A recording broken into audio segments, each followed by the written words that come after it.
Bonjour, ici Mireille de Go Oiseau. On est déjà rendu au mois de juillet, donc en été, youpi! Alors, voici pour la mission du mois de juillet qui fait un peu suite à celle du mois de juin en fait, où est-ce que je vous ai invité à aller écouter les chants des oiseaux et à en apprendre un nouveau. Pour le mois de juillet, voici la mission, repérer de jeunes oiseaux en plumes et les identifier de loin. Bon, on va commencer par de loin, qui est important, parce qu'on ne veut pas déranger les oiseaux, parce que les jeunes sont quand même assez fragiles et c'est important que les adultes continuent de les nourrir. Donc, si on est toujours à côté, trop proche, ben là, ça se peut que les adultes, ça leur tente moins d'approcher. Donc, on garde nos distances. Alors, le deuxième élément là-dedans, j'ai dit des jeunes en plumes.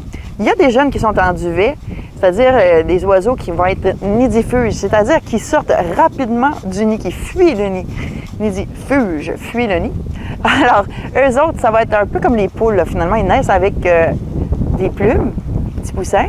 Donc, vous pouvez voir les bernaches du Canada, par exemple, dans votre parc préféré, ou bien un tétra du Canada ou une génina du P dans la forêt, qui vont être comme ça. Mais la plupart des oiseaux, surtout ceux qui vont être dans les arbres, vont naître avec pas de duvet ou presque pas. Donc, ceux-là, ils sont nidicoles. On ne va pas chercher les nids dans ce cas-ci parce qu'on ne veut pas les déranger, les nids non plus. Hein? Ça, c'est une autre étape fragile. Donc, j'ai précisé, on va voir les oiseaux avec des plumes.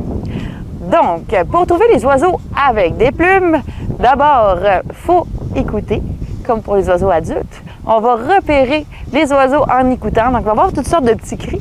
Et puis là, on va pouvoir s'approcher. Normalement, c'est des cris de plusieurs individus parce qu'il y a une petite famille. Alors là, on les trouve et les adultes vont venir les nourrir. Évidemment, on les trouve, on garde notre distance, on prend nos jumelles et puis de là, on peut les observer sans les déranger. Donc, assez loin. Donc, je l'ai assez dit. Hein? Alors, par exemple, sur votre pelouse, vous pourriez voir le bruant familier. Le bruant familier, là, le jeune est pas mal différent de l'adulte. Il est brun rayé, tandis que l'adulte n'a pas de rayure du tout. Alors là, vous repérez cet oiseau-là. Qu'est-ce que c'est? Attendez avec vos distances, évidemment. Et puis là, le petit adulte de bruant familier va pouvoir venir le nourrir. Vous allez confirmer que c'est bien la même chose. Et puis, évidemment, il y a d'autres espèces. Les tourneaux sansonnets différents un peu aussi. Bien, il a la même forme. Il va se tenir avec les adultes qui sont noirs. Lui, il est brun. Puis il y a une espèce de petit bandeau noir aussi à l'œil. Donc, si vous le voyez tout seul, vous allez pouvoir savoir que c'est lui.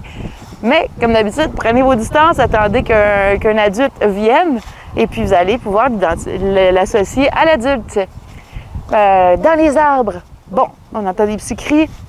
Les oiseaux qui se mélangent là. Ah, tiens, une citelle à poitrine rousse. Ça m'est arrivé l'année passée, en fait. Plusieurs citelles à poitrine rousse ensemble. Normalement, ils ne vont pas se tenir tant que ça en groupe, là, les citelles. Là. OK? Donc là, c'était une famille. Puis là, tout d'un coup, un adulte qui vient. Puis là, le plumage des citelles immatures, là, il n'est pas vraiment très, très différent de celui de l'adulte. Il est plus terne. Alors, c'est pas évident si on ne pense pas. Peut-être que ça pourrait être des jeunes, que c'est des jeunes et que c'est pas simplement un groupe de citelles adultes. Alors, vraiment, la mission, ça vise à porter attention aux jeunes oiseaux qui peuvent vous entourer, mais que vous pensiez que c'était des adultes peut-être. Mais non, on est en plein dans la période, le mois de juillet, c'est là où est-ce que les oiseaux vont sortir du nid le plus. Alors, c'est le temps d'en profiter, toujours en gardant nos distances, évidemment. Alors, je passe à un autre point.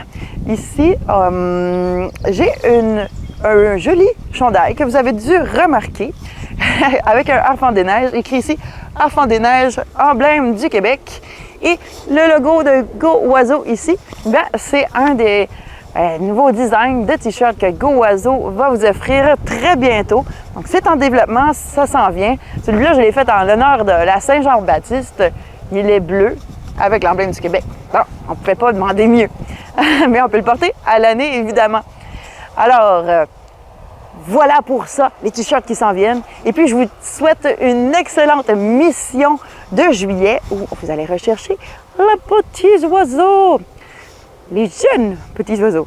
Alors, je vous dis à la prochaine. Bonne mission. Salut!